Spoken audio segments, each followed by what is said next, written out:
Everybody wants to know about Islam. So give me an update on Islam versus Thiago coming up here in the next couple of weeks. And how's Islam doing?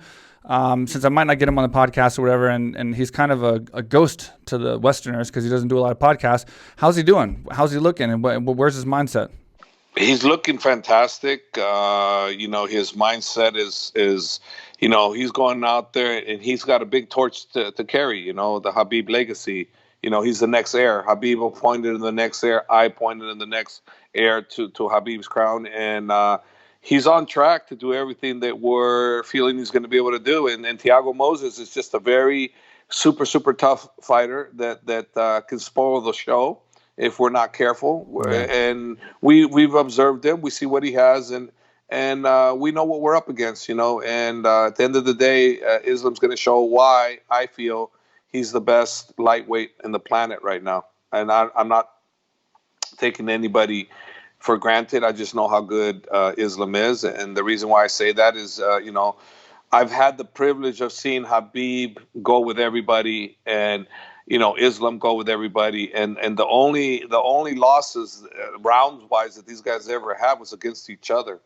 Khabib losing the very few of them, but still the only guy that's ever won any rounds from Khabib was Islam. And then Islam, he smashes everybody. He smashes everybody. And I get the privilege of watching that. So I'm the so-called expert, but I'm only an expert only because I see this guy smash people, right? Yeah. So I'm like, well, how hard it is to pick how good the guy's going to be when I see that. Like guys come into the gym, like expert guys, and they see Islam, and all of a sudden they're talking like we're talking because now they become experts too. They see it. And that's all it is. We see with our eyes how good this guy is, and we go, oh, shit. And that's why you have all these guys declining to fight him.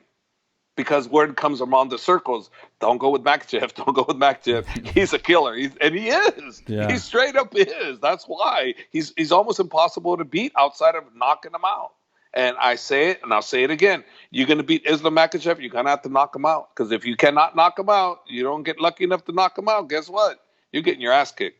That's how good he is. And I've said it, and I'll say it, and I'll continue to say it. That's the only way he's going to lose. That's it. That's how good he is. You mentioned it a couple times before when Khabib was still in his career, actually, and you said that the closest person that you'd be worried about that could beat Khabib, not saying that he would beat him, but I'm saying the closest person to actually get close enough to give us a scare and possibly have the ability to beat him was Islam.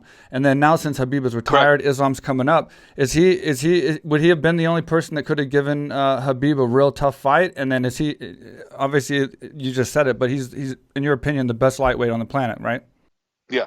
To me, Islam is the best lightweight on the planet, and and Khabib's saying it too. Why? Because we're that confident. I mean, and it's not because we're theory thinking it. We see it. The sparring. Yep. I mean, bro, the sparring tells everything to you, and I see it. So I'm not talking about I'm seeing this guy do what I know he can do, and he's done it. And he's gonna do it. And look at Drew Dober. His last fight, he fought a really tough guy, really super tough guy. But look what happened when he went with Islam.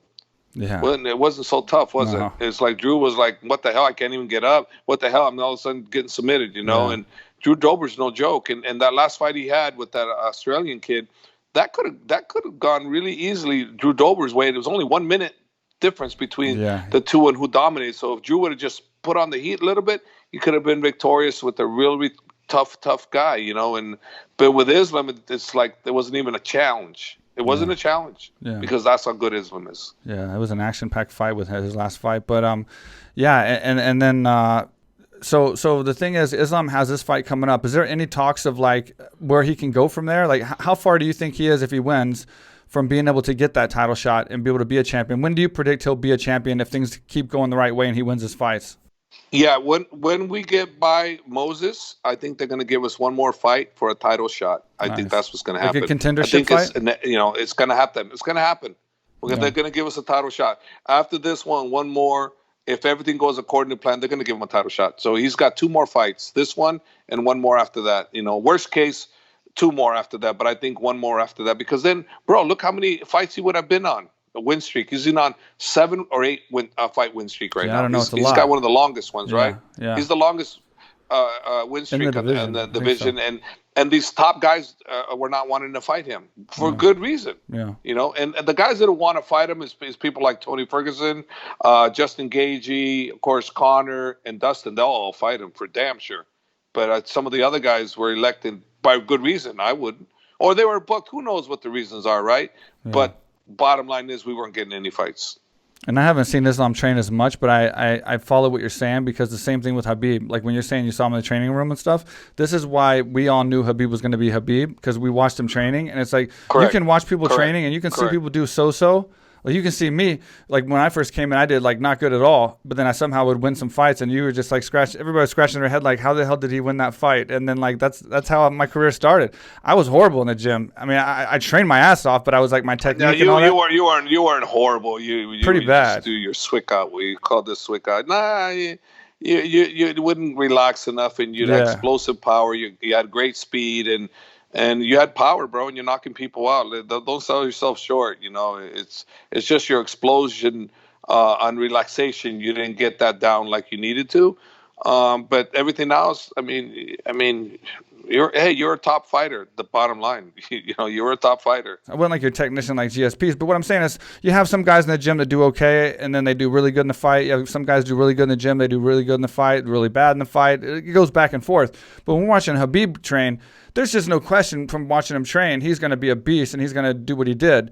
And so you're basically saying, and that's why I trust you when you say this, Islam's doing that same thing now. When you're watching Islam train, you're just like, oh shit. He's always done it. It's going to happen. He's always done that. Islam's always done that. Perfect. You know, then I'm sold. He's had tougher sparring matches than Khabib. Khabib hasn't had this stuff. Khabib just destroys people, and Islam does too, but not like Khabib. Khabib's the most dominant fighter I've ever had in my life. You know, I don't know if I'll ever see another one like him. But Islam is a technical beast. He's fantastic on the ground. He makes jiu-jitsu black belts look kind of silly a little bit. You know, he's that good. Yeah. You know, he makes wrestlers, Division I wrestlers, in MMA, not like wrestling. We got to stress that it's not like, strictly going jiu-jitsu or, and nothing else, or strictly going wrestling and nothing else. No. We're talking MMA. These kids, Khabib, Islam, and their whole crew, and MMA, they have it all. They have all the mechanisms all put together, really well. How much is Khabib helping the guys out and training with you guys? I saw him and you and Luke working the other day, and I'm sure he's helping with Islam. How's that going? How's he being as a coach? And is it the fun days from before? And he's just a coach now instead of a fighter?